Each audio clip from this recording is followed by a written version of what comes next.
Hoy no podemos decir que esto de neurociencia sea una vuelta al peligrosismo, ni que esto de la neurociencia sea una vuelta a la biología criminal, ni que esto sea una vuelta al derecho penal por el carácter. No, al contrario, eso era posible, sí, en los años 60 cuando no se tenían conocimientos que hoy se tienen sobre la neurociencia. La neurociencia está inexcindiblemente vinculado con la cultura, es decir, esa ruptura nurtura, es decir, cultura, naturaleza no existe para la neurociencia. La neurociencia ha ido a través de una figura de investigación que algunos autores prometen que incluso esto va a ser mucho más revolucionario que el descubrimiento del ADN.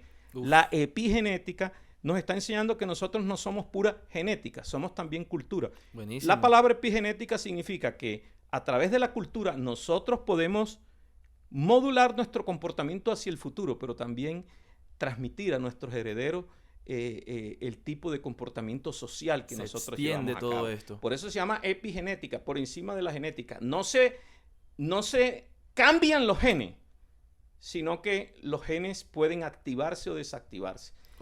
Existe una gran cantidad de genes que se denominan genes basura porque no se les encuentra ninguna funcionalidad. Y resulta que ahí es donde está la epigenética. Claro. Genes que se desactivan o genes que se activan en cada generación. A través de procesos químicos de la persona hacia su comportamiento futuro, pero también transmisible hacia las generaciones. Por ejemplo, eso explicaría el por qué cuando nosotros vemos quiénes son premios Nobel o quiénes son los grandes científicos del mundo, siempre lo encabeza la cultura judía. Sí. Cuando la cultura judía no es ni siquiera el 0,2% de la población mundial. Son entre 14 y 18 millones de judíos en el mundo. Y sin embargo, los grandes inventos, los grandes descubrimientos, las grandes formulaciones teóricas de la ciencia son llevadas a cabo por familias judías, practicantes del judaísmo. ¿Por qué? Porque es la única cultura que tiene aproximadamente 4.000 años de practicar una educación formal. Es decir,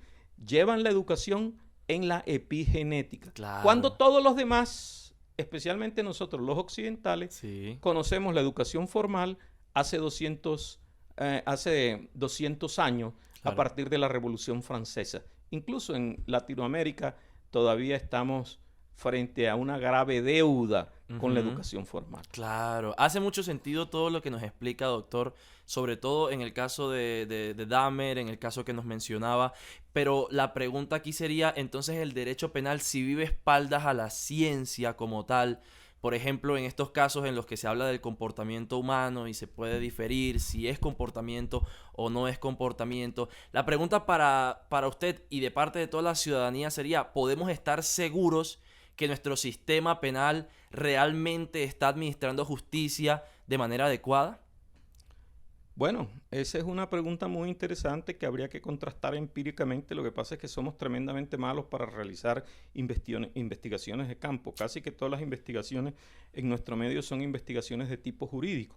Pero eso hay que develarlo. Y hay que develarlo porque ya nosotros no podemos hacer esa separación tajante, especialmente los sociólogos que dicen que el hombre es una tabula rasa y la educación lo transforma. Eso no es cierto. No. El hombre hoy está absolutamente demostrado que nace con condicionamientos genéticos. Wow. Y a través de la educación esos condicionamientos genéticos pueden modularse. Claro. En algunos es imposible modularlo. Allí hay unos graves problemas que tienen que ser explicados a partir de la neurociencia para configurar la imputabilidad. La imputabilidad necesita una revisión de la neurociencia. Pero lo cierto es que Edgar E.O. Wilson murió hace poco.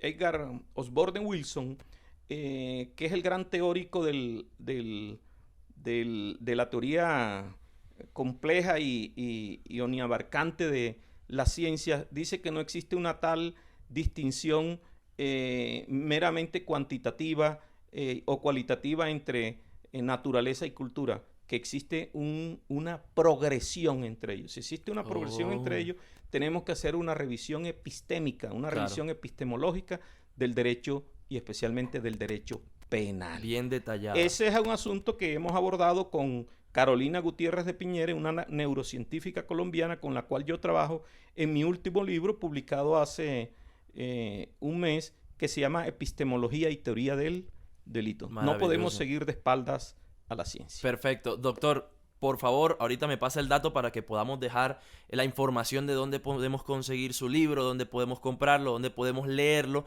porque de verdad que me hace mucho sentido y me ha agradado muchísimo todas sus respuestas.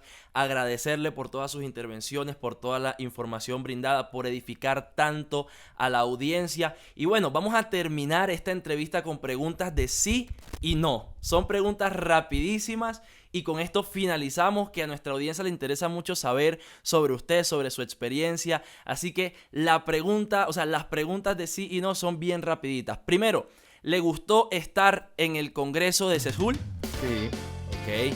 ¿El doctor César era buen estudiante? Sí. ¿Volvería a Medellín?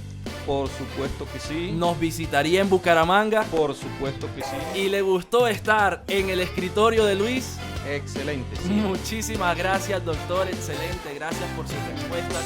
Muchísimas gracias por estar aquí conectado con nosotros. El escritorio de Luis. Con Luis Sandoval.